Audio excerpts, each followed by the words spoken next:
The Pitt Season 2 Episode 4 Recap. HBO Max's hit medical show finally ramps up the drama and tension. It's been a rather slow first 3 episodes for this season of The Pitt so far, at least in terms of the cases Dr. Michael Robbie Robinovich, Noah Weil, and company are dealing with. Instead, it's the simmering drama under the surface that's been the focus, whether that be Robbie's distrust of Dr. Baran al-Hashimi, Sepid Moafi, or his not taking care of himself mentally or physically on his last day before sabbatical. However, as episode 3 ends with the reveal of another hospital closing down for a mysterious reason, the ER is about to get a lot busier. By the time the end credits roll, we might know why, and it's far from good. Episode 4 begins with the staff taking bets about what could be happening at Westbridge Hospital that's resulting in their patients being moved to the Pitt.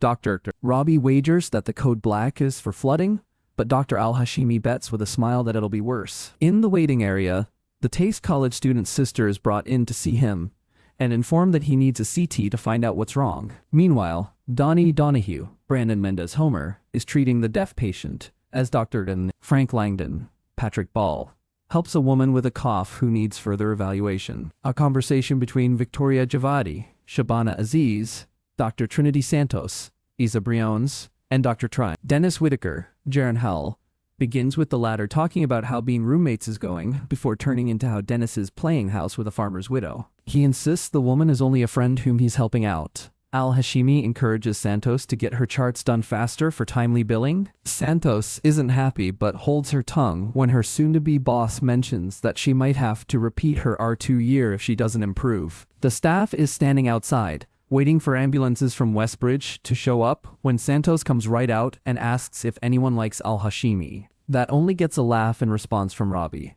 Patients start arriving, one ambulance after another, when all Robbie wants is 1 minute for a breather. The worst is a barely conscious man who fell while doing parkour. His partner nonchalantly films the whole thing for TikTok before being escorted out. Whitaker goes to Robbie for help with a patient at the same time as the wife of the diabetic man comes in to see her spouse. She talks to Dr. Samira Mohan, Supriya Ganesh, about how they can't afford treatment because they don't have health insurance. So the doctor goes to get their case manager, Noel Hastings, Meta Golding, to help. Mohan's confused about how her patient and his wife have jobs yet no health insurance, but it's because they work multiple part-time jobs that don't offer insurance, and they make too much for Medicaid. She brings up the ACA as a suggestion. Their daughter overhears the conversations and is shocked by the news. Meanwhile, her father's symptoms are only getting worse because he can only afford to use half of his medicine. Langdon's back to helping the woman with the super glue in her eye.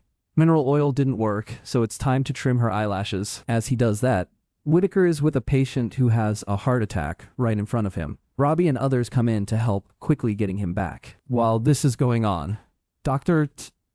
Mel King, Taylor Dearden, talks to Santos about how nice it was to have been flirted with earlier, even if the patient had turned out to be a criminal. Together, they treat the woman with the cough, but Santos is distracted, not speaking to the patient at all, and antsy to leave. Joy Kwan, Irene Choi, and James Ogilvy, Lucas Iverson, are being observed by Robbie, and Joy accidentally cuts her hand while treating a man.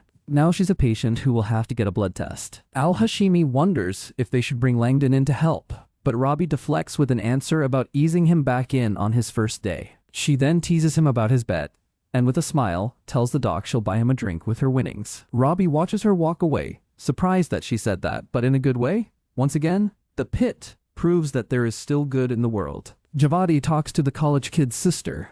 He's still unconscious, but all of his tests are coming back normal. They can't figure out what's wrong yet. A less serious case has Dr. Cassie McKay, Fiona Dourif, talking to the old man who's been flirting with her. He's been diagnosed with a fractured tailbone. He hopes it doesn't slow him down because he's got a date every single night this week. He wants to heal quicker, so Cassie suggests a painful procedure that can push the bone fragments back in place. When she turns around, the young, muscular man with the injured foot is staring and smiling at her. Cassie starts to walk away, then turns around and asks him out. Later, she treats the man with a broken tailbone, which means putting her finger in a place he's not quite comfortable with. However, with a quick shove, she makes everything better. Whitaker and Ogilvy go to Louis to treat his bad tooth. They'll give him a temporary